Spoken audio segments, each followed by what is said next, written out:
Bonjour à tous. Alors j'espère que vous nous entendez bien. Si vous avez des problèmes techniques, n'hésitez pas à communiquer avec nous.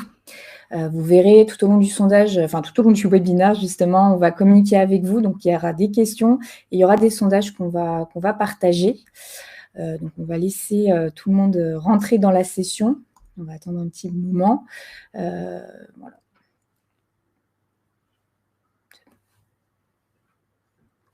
Ok. Donc on va poursuivre. Hop là, je vais vous partager le document. Donc, comme je disais, bienvenue sur notre session de webinar, donc, qui a pour thématique comment démarrer son projet CRM vite et bien. Donc, on a à peu près 45 minutes devant nous. L'idée, c'est de dérouler pendant à peu près une demi-heure sur l'accompagnement que nous pouvons vous proposer.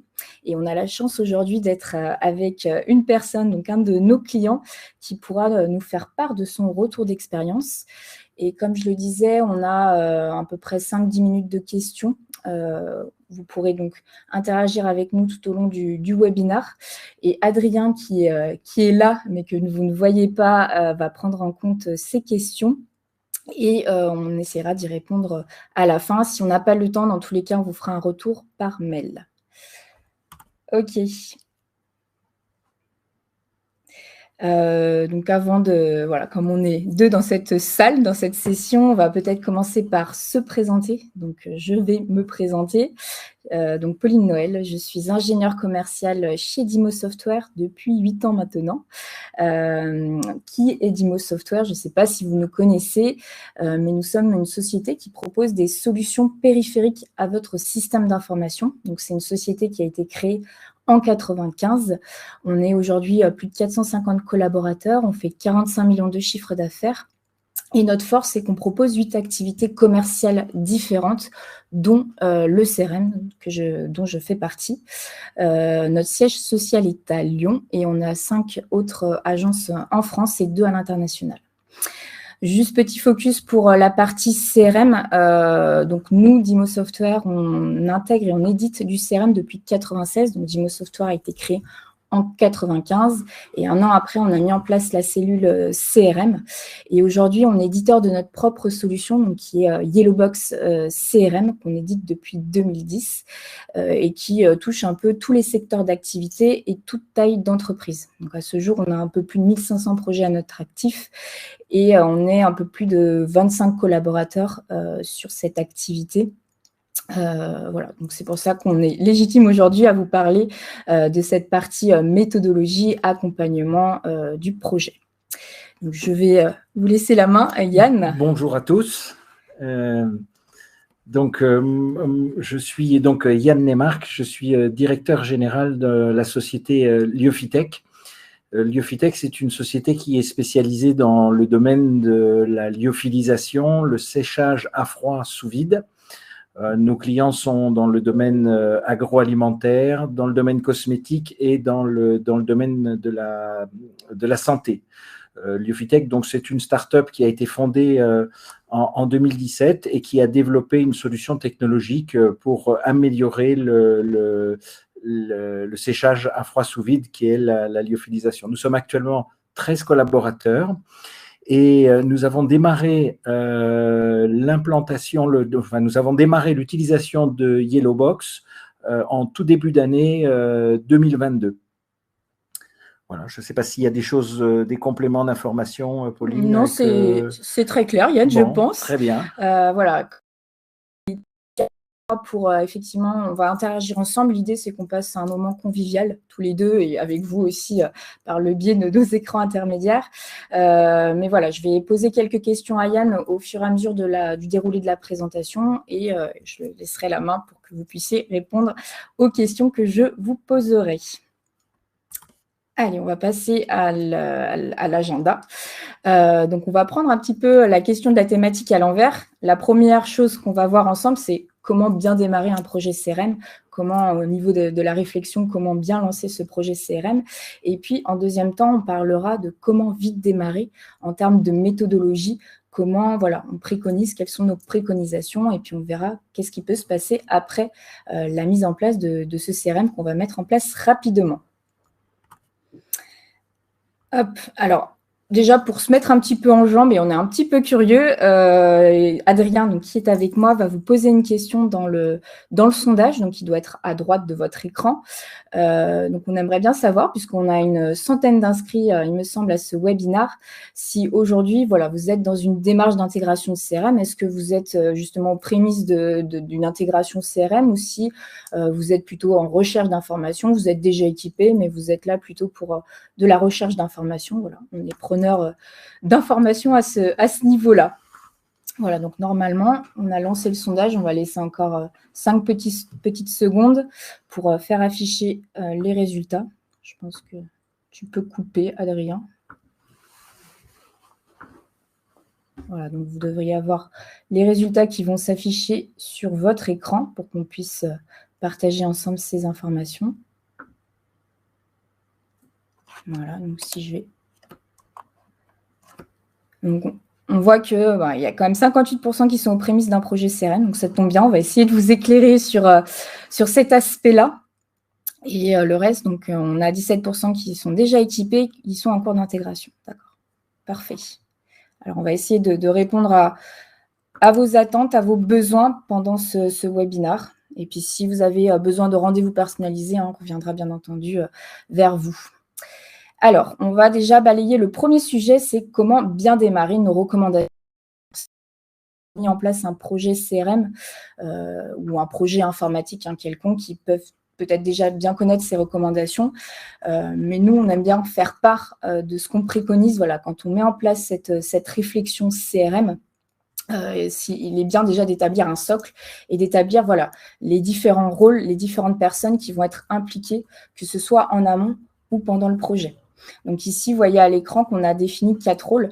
4 rôles, ça peut être 4-5 rôles, mais ces rôles-là ont une très grande importance quand on va commencer cette réflexion, puisqu'en fait, ça va être les porte-paroles du projet CRM.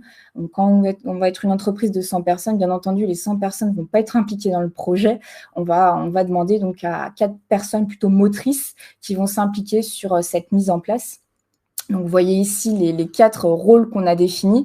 Donc, le premier rôle qui est plutôt le sponsor, donc le commanditaire en fait du projet CRM, c'est lui qui va être le porte-parole auprès du management, de la direction pour l'organisation et pour la partie budgétaire. On va avoir aussi le chef de projet. Le chef de projet qui a un rôle très important et qui va être responsable et garant en fait du bon déroulé et des atteintes des objectifs du projet CRM. Et puis on va retrouver des référents, donc des référents plutôt métiers, qui vont être des représentants par métier dans la structure, donc que ce soit en termes commercial, en termes ADV, SAV ou marketing, ça va être eux qui vont être les représentants de ces utilisateurs par métier.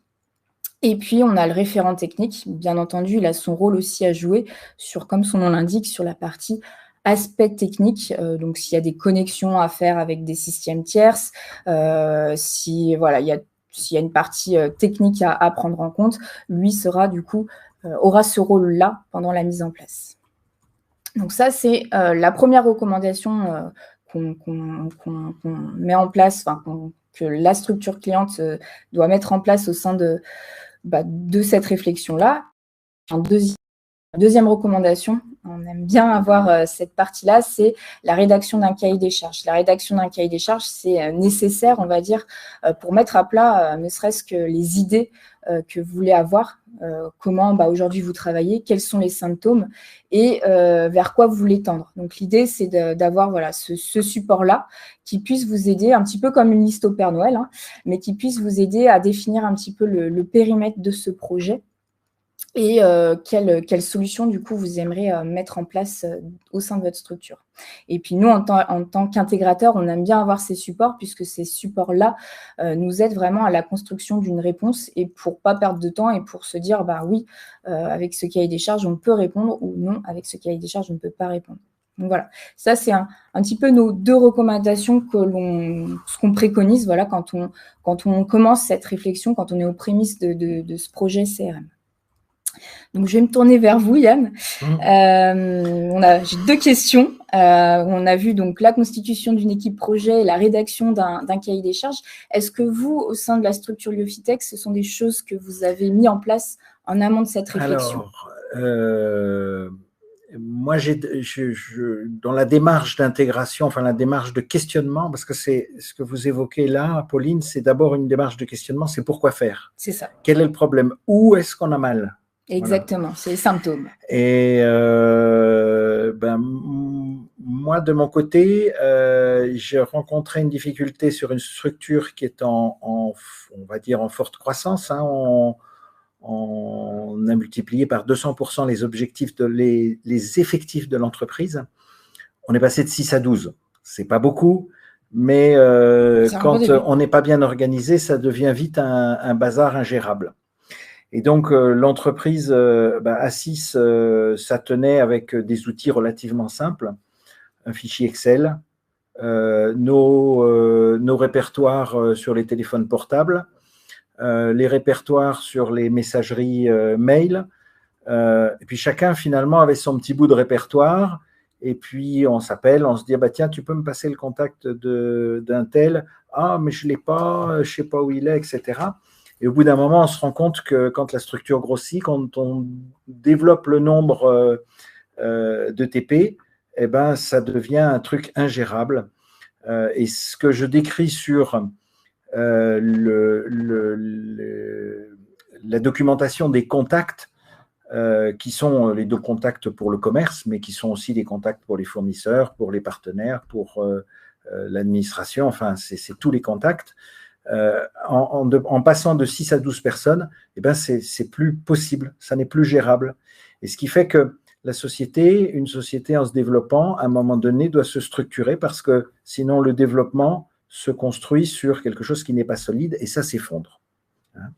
C'est-à-dire que l'exploitation de l'entreprise finit par coûter beaucoup plus cher que ce qu'il faudrait et être complètement désorganisé. On passe trop de temps à faire les choses. Donc, voilà comment est venue l'interrogation à la question qu'est-ce qu'on fait pour améliorer ça? C'est votre constat? Ça a été le constat de départ, le pourquoi. Après, sur l'écriture du cahier des charges, ça a été, on a eu une démarche assez pragmatique, assez simple. On a mis à plat tous les outils qu'on avait. On a pris les fichiers Excel qu'on a regardé. On a regardé dans les différentes colonnes de nos fichiers Excel, qu'est-ce qu'il y a comme information? Il y a le numéro de téléphone, le nom de la société, éventuellement le potentiel, le type de produits qui sont traités par nos clients, le dernier contact.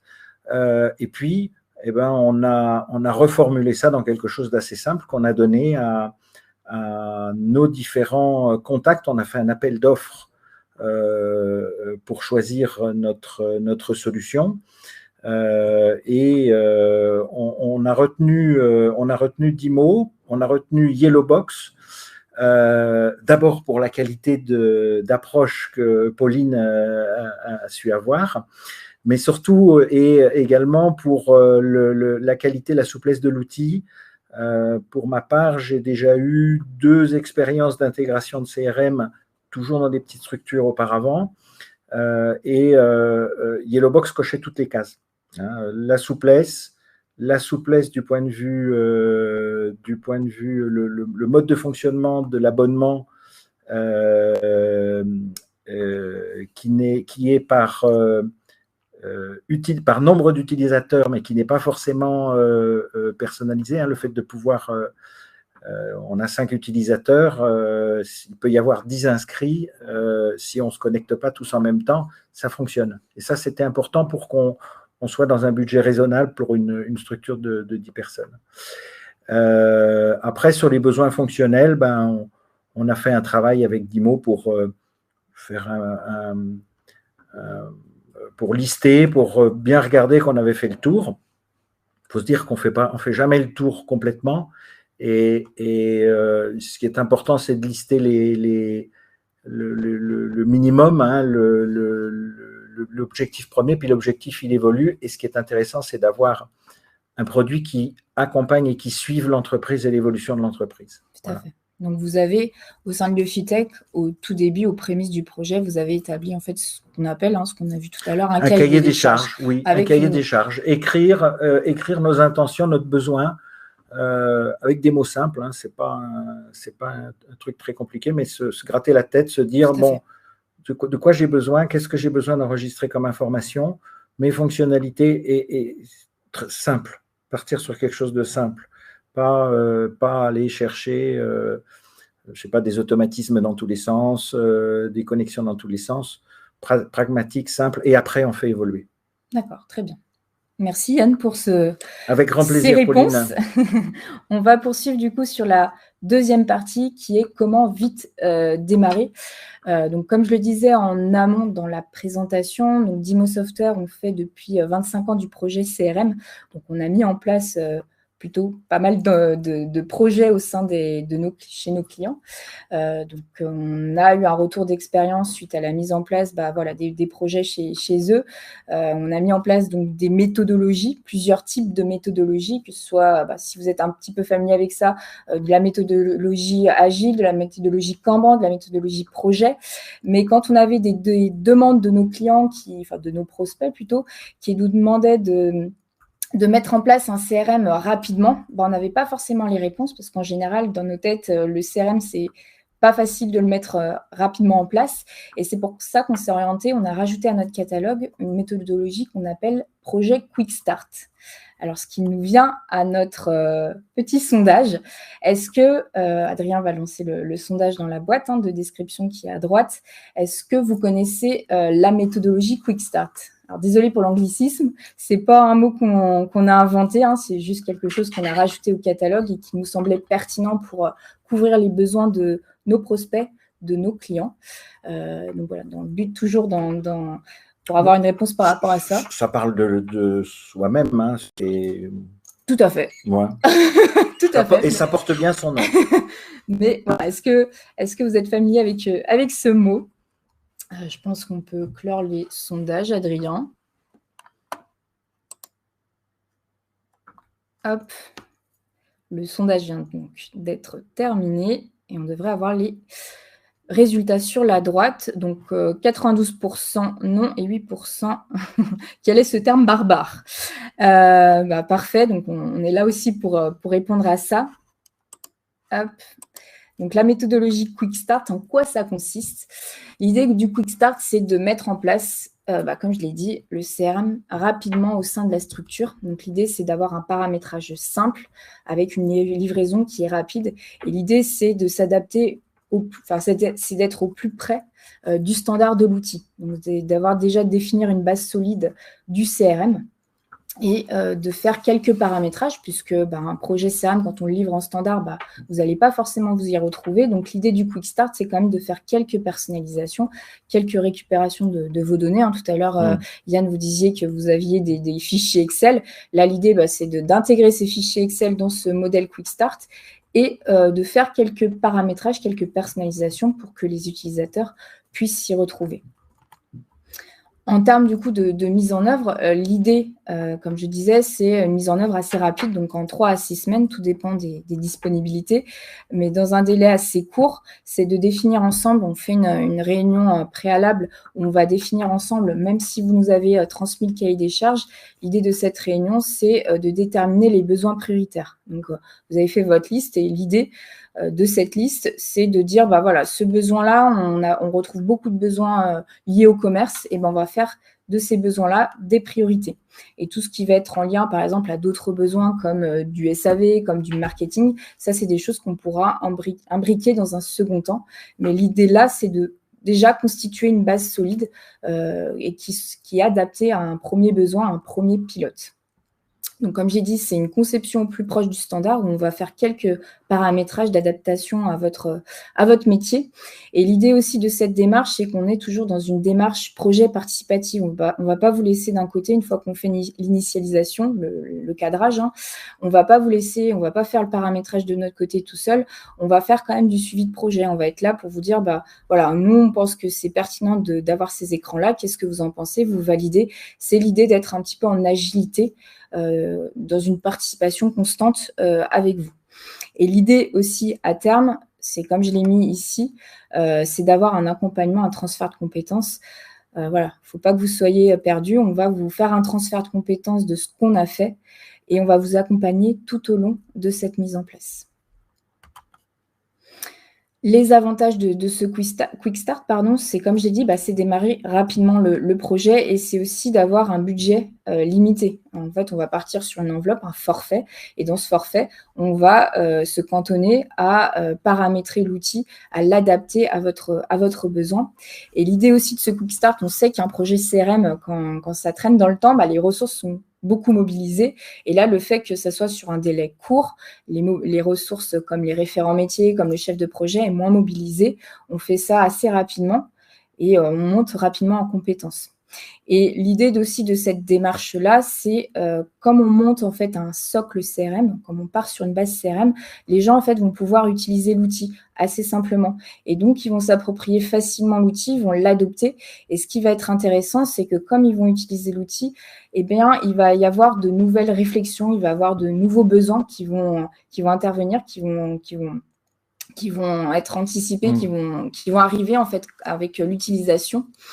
Et c'est là où on va pouvoir capitaliser un petit peu sur tout ça et pourquoi pas ouvrir ce Quick Start à d'autres fonctionnalités. Je ne sais pas si Yann voulait rajouter des choses par rapport à ce Quick Start. Ce qui est intéressant dans la démarche que propose Dimo avec la méthodologie Quick Start, c'est que dans une démarche d'intégration de CRM, on est toujours un peu entre adapter l'outil aux méthodes qui sont en place dans l'entreprise ou adapter les méthodes qui sont en place dans l'entreprise avec l'outil. Et là, avec l'approche Quick Start, finalement, on fait un bout de chemin des deux côtés. C'est-à-dire que l'outil est quand même relativement souple et paramétrable et l'équipe, l'accompagnement permet de le faire avec simplicité. Et puis, quand on se pose les bonnes questions, et on se pose les bonnes questions avec la démarche Quick Start dans cette partie audit, je ne sais pas si si vous l'appelez audit au départ. Plutôt analyse, mais c'est une analyse et ça permet de confirmer aussi le cahier des charges. Et quand on fait ça, on se dit mais pourquoi est-ce que je fonctionne comme ça? Pourquoi est-ce que mes devis passent par cette étape de validation? Pourquoi mon organisation commerciale, pourquoi je stocke cette information-là? Finalement, cette information-là est stockée en doublon. Et donc, du coup, on se pose aussi des bonnes questions. Et donc, là, la méthodologie Quick Start, elle permet de faire un bout de chemin aux deux approches, c'est-à-dire à l'outil vers les méthodes qui sont en place et les méthodes qui sont en place vers l'outil. Et ça, c'est quelque chose qui est très intéressant. C'est effectivement faire un petit peu un état des lieux. Ah, exactement. Après, sur les bénéfices, je dirais que c'est la simplicité, quoi. On n'est pas sur un. J'ai vu des intégrations de CRM, de gros systèmes où c'était affreusement compliqué, ça prenait des semaines et des mois. Et là, on n'est pas dans cette configuration-là, on est sur quelque chose de simple qui colle aux standards existants à l'intérieur de Yellowbox. Et qui est évolutif en fonction des besoins, en fonction des besoins qu'on découvre, que les utilisateurs soumettent aussi. On est sur quelque chose qui est complètement paramétrable et complètement et qui vient dans un second temps. Une fois que c'est en route, voilà, on voit que ça marche, on voit que ça fonctionne. Les utilisateurs adoptent la solution. La notion d'adoption par la communauté d'utilisateurs est aussi très importante.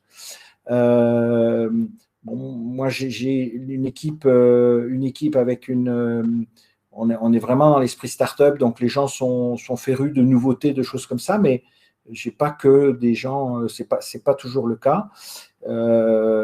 Moi-même, j'ai souvent été extrêmement réticent à l'utilisation de certains outils parce que ça me demandait de faire un effort. Là, on est sur quelque chose de léger et où l'adoption est progressive et finalement simple, quoi. Donc, si vous deviez un petit peu résumer les bénéfices, c'est plutôt en termes d'adoption. C'est simple. Pour moi, pour mon cas, au niveau process, ça a été rapide. On a pu avoir quelque chose en quelques jours, quelques semaines quelque chose d'opérationnel, rebondir, avoir une réflexion.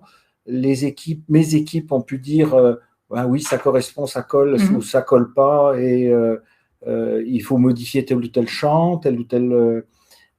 Et puis montrer quand même, j'avais demandé au moment de cette démarche qu'on puisse avoir à l'intérieur de l'outil des onglets pour faire d'autres choses. C'était juste pour projeter mon entreprise dans une autre dimension que juste le CRM. Et notamment, on a rajouté des onglets pour la gestion des informations qualité, la gestion des CDA. Bon, c'est des choses qu'on a paramétrées dans le cadre du Quick Start et qui m'ont permis derrière d'ouvrir l'esprit de mon équipe sur l'utilisation et l'importance de cette utilisation-là. Donc voilà ce que ça. On pourrait en parler pendant des heures parce que les bénéfices sont énormes. Moi, j'ai vécu 2-3 intégrations de CRM dans ma vie professionnelle. Je dirais que là, je ne veux pas dire que ça ne s'est pas senti, qu'on n'a pas mais quasiment, j'ai pas eu.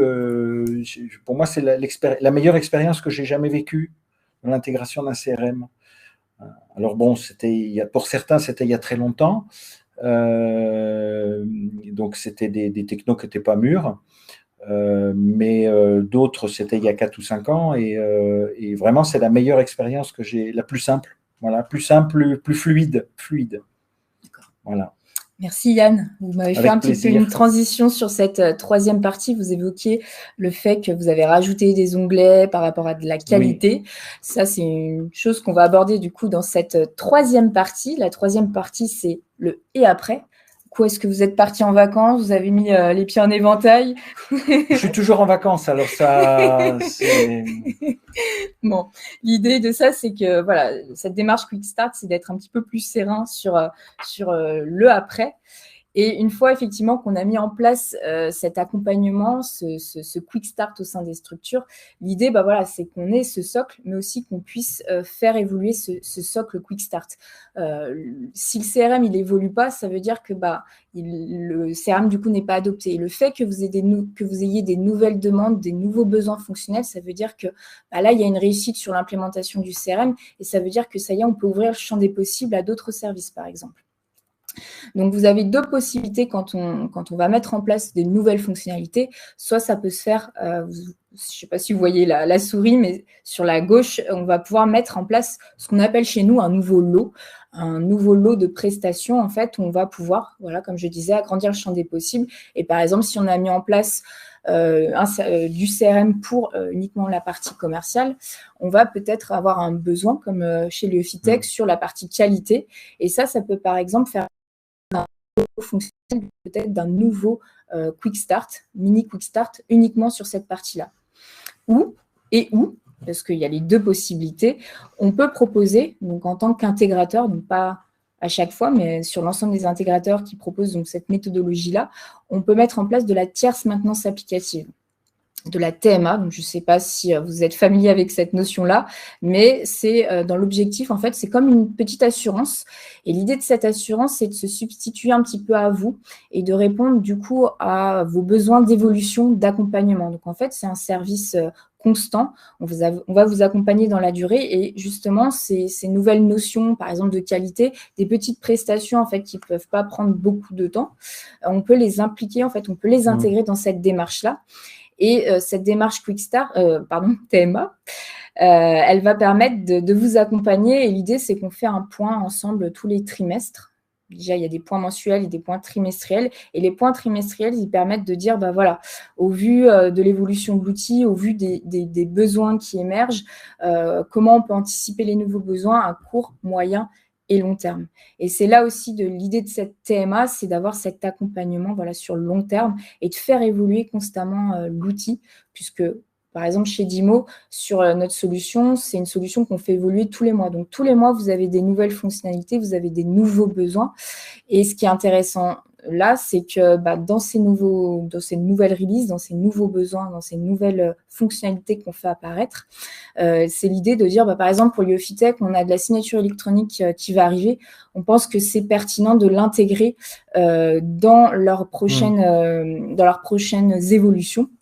Et donc, ça, c'est quelque chose qu'on peut anticiper et qu'on peut proposer. J'ai hâte, Pauline. On en reparlera.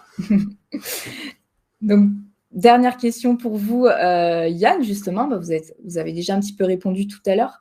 Mais pour vous, quelles sont les prochaines étapes à prévoir au sein de Liofitech, sachant que Yellowbox, vous l'avez mis en place en janvier 2022? Alors, pour moi, les prochaines étapes que j'imagine là chez Liofitech, c'est à la fois une partie TMA pour continuer à accompagner les utilisateurs sur la mise en place, une espèce de coaching à l'utilisation, de descendre plus en détail sur les besoins, de manière à développer l'usage, à développer l'adoption de l'outil auprès de mes utilisateurs. Et c'est déjà un niveau d'adoption, je l'estime plutôt bon. Mais bon, voilà, on a des choses sur les connexions, l'export de répertoire, peut-être quelques tableaux de bord. J'ai mes investisseurs qui me demandent de sortir des tableaux de bord commerciaux. Bon, là-dessus, c'est des besoins. Et puis, j'ai identifié un certain nombre de besoins qui sont, je le vois plutôt dans la notion de l'eau. Donc, il y a développer les questions de gestion de la qualité, qui est un gros sujet chez nous. On a beaucoup de data sur la qualité. Travailler avec Dimo sur la connexion d'outils pour aller chercher l'information qualité directement auprès connecté aux instruments. Donc ça, c'est des développements spécifiques qui, pour moi, font partie de l'eau. Corrigez-moi, Pauline, si vous voyez que je ne suis pas tout à fait dans la bonne vision de ce que c'est qu'un lot et de ce que c'est qu'une TMA. Donc la connexion, notamment, j'aimerais bien que Dimo puisse avoir un système de lecture de code barre ou de QR code. Ça serait un truc top parce que ça me permettrait de suivre ma production. Donc, voilà en gros les grandes prochaines étapes pour moi chez Liofitech. Je les vois sous cet angle-là. Dans tous les cas, voilà, il y a des nouveaux besoins qui émergent. Oui. Et effectivement, sur cette première approche de Quick Start, il n'y a peut-être pas forcément de connexion avec d'autres systèmes tierces, mais ça, c'est des choses qu'on peut ensuite mettre en place tout au long en fait, de l'accompagnement que l'on peut avoir. Donc, je pense qu'on va pouvoir passer. Je pense quelques-unes. J'espère qu'on a pu être assez clair à ce niveau-là. Dans tous les cas, le temps est limité. Donc, voilà, si vous avez d'autres questions, vous n'hésitez pas à nous adresser des demandes, des questions à droite de votre écran. On pourra y répondre. Mais voilà, l'idée de ce qu'on voulait mettre en évidence sur cet accompagnement démarrer vite et bien, c'est de bien poser les bases. Donc, avec une équipe projet, avec un cahier des charges. Et puis ensuite, sur la méthodologie Quick Start, c'est de démarrer déjà avec un socle qui soit solide, qui permette en fait de faire comme un petit pilote au sein de votre structure et ensuite faire évoluer petit à petit votre outil. Je pense qu'on peut passer aux questions-réponses. Adrien, si c'est OK pour toi. Déjà, bonjour à tous. Je ne sais pas si on m'entend. Donc, n'hésitez pas effectivement à poser vos questions dans le chat à droite. Et effectivement, on en a déjà quelques-unes de côté qui sont arrivées en fait au cours du webinaire que j'ai mis de côté. On en aurait une première de Romain. Donc, bonjour Romain, qui demande quelle est votre typologie client. Et en fait, il précise secteur, taille d'entreprise. Voilà. OK. C'est une carte. Donc, bonjour Romain, merci pour votre question. Sur notre typologie d'entreprise, nous, on s'adresse un petit peu à tout secteur d'activité déjà, sauf le secteur bancaire. Et sur la taille, on commence de la start-up à la PME et à l'ETI. En fait, sur Yellowbox, propose deux versions de produits. Une version pour la start-up, en fait, pour la TPE, où c'est quelque chose qui est un petit peu plus limité. Vous allez pouvoir gérer des sociétés, des contacts, des actions, des opportunités, mais de manière un petit peu plus limitée. Et vous avez la deuxième version de produit qui est très large, qui est très ouverte, dont Yann utilise, qui vous permet d'utiliser pas mal de choses et de possibilités. Et du coup, ça nous permet de répondre un petit peu à tous les besoins de la start-up à l'ETI. Terme de secteur d'activité, je l'ai dit. Taille d'entreprise, je l'ai dit également. Est-ce qu'il y avait d'autres points sur cette question, Adrien ? Non, sur cette question, c'était bon. Et avant de passer à une autre, j'ai un message personnel pour Yann, donc une présentation très claire et bonjour de la part de Lionel Forest. Ah, mes amitiés, Lionel. C'est un message personnel. Alors, j'ai une question de Christophe. Donc, bonjour Christophe, qui nous demande, est-ce que vous avez intégré des modules de gestion marketing ? Alors oui, dans la version effectivement classique de Yellowbox, on intègre effectivement un premier niveau de gestion de marketing, donc qui vous permet de faire de l'envoi d'emailing. Donc en fait, on intègre en marque blanche un routeur d'emailing. Donc vous pouvez cibler vos contacts depuis Yellowbox, créer votre newsletter, envoyer cette newsletter du coup aux contacts que vous avez ciblés, et tout ça dans Yellow avec un retour tracking. Donc, ce qui permet de voir le comportement, si les personnes ont cliqué sur les liens, si ce sont des abonnés. Donc ça, c'est un premier niveau. Et si vous voulez aller un petit peu plus loin en termes de marketing, on va proposer du marketing automation. Et là, on va s'adosser à une autre solution qui s'appelle Webmechanic et qui est basée à Annecy, donc qui est donc de réaliser du marketing automation. C'est du scoring, c'est de la landing page, c'est de l'email process, de l'A/B testing, où là, on va un petit peu plus loin sur de la digitalisation, sur du marketing. Okay, bah tu parlais justement de français solution. Question de Chloé, qui demande, en fait, vous êtes un CRM français, en gros, qu'est-ce que ça veut dire ?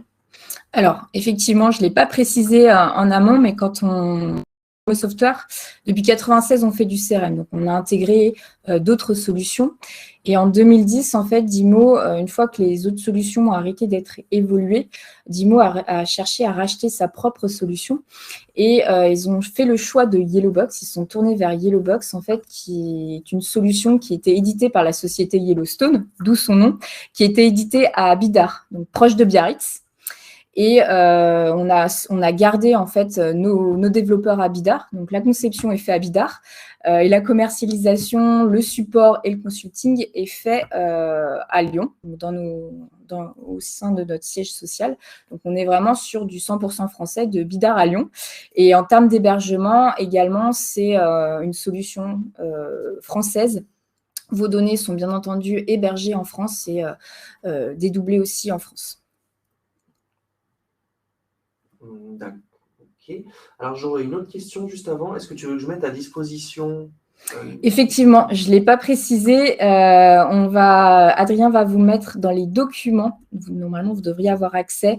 La plaquette de Yellowbox et un livre blanc également sur le lead management. Donc voilà, n'hésitez pas à les télécharger. C'est vrai que je ne l'ai pas. On va le mettre dans le chat en bas. C'est bon, normalement, ils sont disponibles. On a encore quelques minutes. Alors, j'en profite pour répondre à Julie. Donc, oui, effectivement, la présentation sera disponible en téléchargement. On reviendra vers vous pour vous la transmettre. Tout à fait. Si d'ailleurs vous avez, n'hésitez pas à demander si vous avez besoin le replay. On aura le replay, on aura la présentation directement de Pauline. Donc, n'hésitez pas à nous faire savoir si vous voulez un support pour qu'on puisse vous le transmettre. Et j'aurais, alors, une question qui est un peu liée, mais de Ludivine, est-ce qu'une démo est possible ? Alors oui, effectivement, on peut faire une démonstration. Donc après, nous, notre démarche, c'est pas faire de la démo pour faire de la démo, mais on aime bien déjà un petit peu comprendre votre besoin pour voir si effectivement ce que vous demandez est adaptable et peut correspondre à notre solution. Mais oui, on peut faire un rendez-vous dans un premier temps personnalisé. Ouais. C'est vrai que c'est un sujet, quelle que soit la solution, c'est toujours un sujet qui est compliqué parce que je vais faire un parallèle un peu bizarre, mais c'est comme si vous alliez chez le marchand de chaussures en disant est-ce qu'on peut porter les chaussures longtemps pour voir si ça…